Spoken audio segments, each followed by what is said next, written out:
जैसे ही मुझे तालु भाग पे स्पंदन मिलने लगे, मैं निर्विचार स्थिति में चली गई और तभी मेरी जिह्वा अपने आप ही उठी और तालु भाग की ओर जाने लगी। तभी मुझे अपने सिर के शिखर पर स्पंदन महसूस हुए। नमस्ते सब घटवासी, परमात्मा को प्रणाम। तो आज मैं आप सभी को मेरे आध्यात्मिक मार्ग की, ध्यान मार्ग की एक और अनुभूति के बारे में बताऊंगी। आज रविवार था, इसलिए आज मैं सद्गुरु के दर्शन के लिए गई थी। सद्गुरु के दर्शन करते ही सद्गुरु की दिव्य आँखों में से चैतन्य का प्रवाह मेरे भीतर प्रवाहित हो रहा था और जब मैं सद्गुरु के दर्शन करती तब मेरी आंखें तो खुली रहती, लेकिन फिर भी मैं भीतर उतर जाती थी, यानी अंतर्मुखी हो जाती थी। सद्गुरु के सानिध्य में मैं दिव्य चैतन्य की अनुभूति कर रही थी, सद्गुरु की दिव्य अमृत वाणी सुन रही थी और जब जब मैं सद्गुरु के दर्शन के लिए जाती तब तब मेरे भीतर कुछ बदलाव हो जाता, मेरे भीतर कुछ चेंज हो जाता। यानी मुझे ऐसा लगता कि जैसे मैं आध्यात्मिक मार्ग में एक पादान आगे चली गई हूँ। जब मैं सद्गुरु के दर्शन करके घर आती तो मेरे ध्यान की स्थिति अनायासी अच्छी हो जाती थी, मेरे विचार अनायासी लुप्त हो जाते थे, मैं अनायासी गहरे ध्यान में चली जाती थी। तो ये सभी जो ध्यान की अच्छी स्थिति का प्रभाव है, ये सब सद्गुरु के सानिध्य का प्रभाव है, ये सब सद्गुरु की दिव्य कृपा है। तो आज सद्गुरु के दर्शन करते ही मेरे भीतर एक अखूट चैतन्य का प्रभाव बहने लगा था।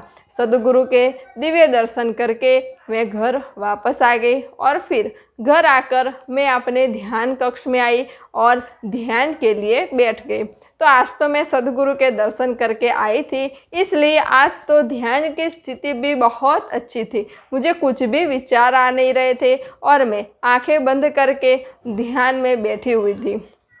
तो जैसा कि मैंने अगले वीडियो में भी बताया, पहले के वीडियो में भी, कि मुझे तालु भाग पे स्पंदन महसूस हो रहे थे, तो बिल्कुल वैसी ही अनुभूति फिर से आज मुझे हुई कि फिर से मुझे आज तालु भाग पे स्पंदन महसूस हुए।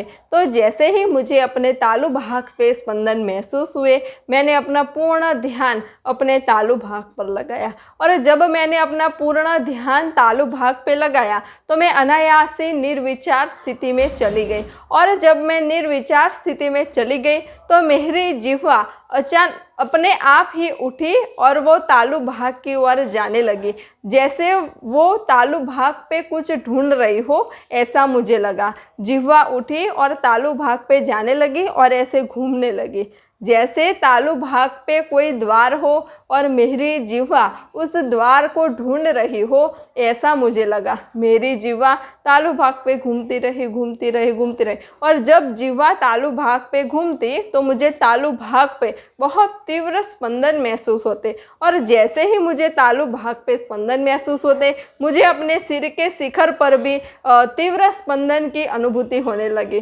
तब मैंने आंखें खोली और मैंने देखा तो मेरी जिह्वा उठी हुई थी और तालु भाग पे वो स्पर्श किए हुए थी।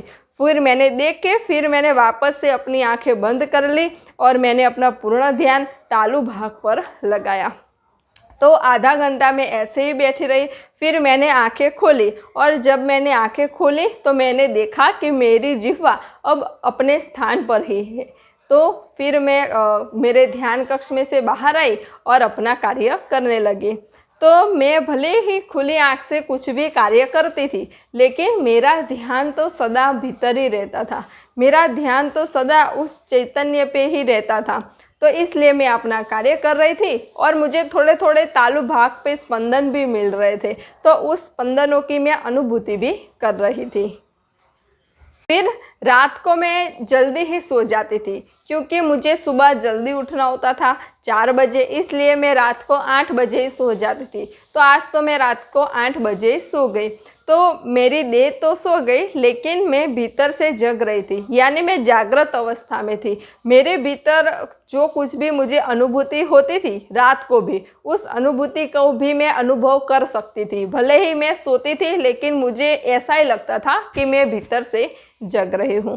तो आज रात को जब मैं सो रही थी, तभी रात को भी बिल्कुल ऐसी ही अनुभूति हुई कि मेरी जिह्वा उठी और वो तालु भाग पे स्पर्श करने लगी, और तालु भाग पे वो ऐसे घूमने लगी जैसे वो जिह्वा तालु भाग में जाना चाहती हो, या वो जिह्वा वहाँ कुछ ढूंढ रही हो, ऐसी मुझे अनुभूति हुई। और जब जिह्वा तालु भाग को स्पर्श करती तो मुझे अपने सिर के शिखर पर बहुत ज़्यादा स्पंदन महसूस होते, और वहाँ ऊर्जा ऐसे जलेबी के जैसे घूमती हो, ऐसी मुझे दिव्य अनुभूति होती थी। तो रात को भी मेरी जिह्वा खड़ी हुई और वह तालु भाग को स्पर्श करने लगी। तो अचानक ही मैं जग तो रही थी, लेकिन फिर मैंने अपनी आंखें भी खोली और देखा तो मेरी जिह्वा तालु भाग पे थी। इसलिए मैं वहीं अपने बिस्तर पे ही पालथी मार करके आंखें बंद करके बैठ गई। तो जैसे ही मैं पालथी मार करके आंखें बंद करके बैठ गई, मैं अनायास ही निर्विचार स्थिति में चली गई, और मुझे अपने ही भीतर से दिव्य आनंद की, अखंड आनंद की अनुभूति होने लगी। तो थोड़ी देर में बैठी, तो फिर मैंने घड़ी में देखा तो अभी तो रात के 3 बजे थे। तो फिर मैं वापस 1 घंटा सो गई, और फिर सुबह 4 बजे उठी और अपने ध्यान कक्ष में आकर ध्यान में बैठ गई। तो ऐसी अनुभूतियाँ मुझे कई बार होती थी कि मुझे अनायासी तालु भाग में स्पंदन मिलते, या जब तालु भाग पे स्पंदन मिलते तो मेरी जिह्वा अनायासी खड़ी हो जाती और वो तालु भाग को स्पर्श करने लगती। जब मैं अपना ध्यान तालु भाग पे लगाती तो मुझे अनायासी निर्विचार स्थिति प्राप्त हो जाती थी। तो आप भी जब ध्यान करने बैठे, मेडिटेशन करने बैठे, तो आप भी अपना ध्यान तालु भाग पे रख के बैठे, जिससे आपको ध्यान की अच्छी स्थिति प्राप्त होगी। और अगर आप जिह्वा को भी, जिह्वा की जो टोच होती है उसको तालु भाग को स्पर्श करें, ऐसे रखें और फिर ध्यान में बैठे, जिससे आपको ध्यान में उच्च स्थिति, दिव्य स्थिति प्राप्त होगी। तो आप भी रोज़ाना ध्यान करें, मेडिटेशन करें और दिव्य अनुभूतियों का आनंद लें। अगर आपको आध्यात्मिक मार्ग में कोई भी प्रश्न हो तो आप मुझे कमेंट में लिख के भेज सकते हैं, मैं उसका उत्तर ज़रूर दूंगी। सब घटवासी परमात्मा को प्रणाम।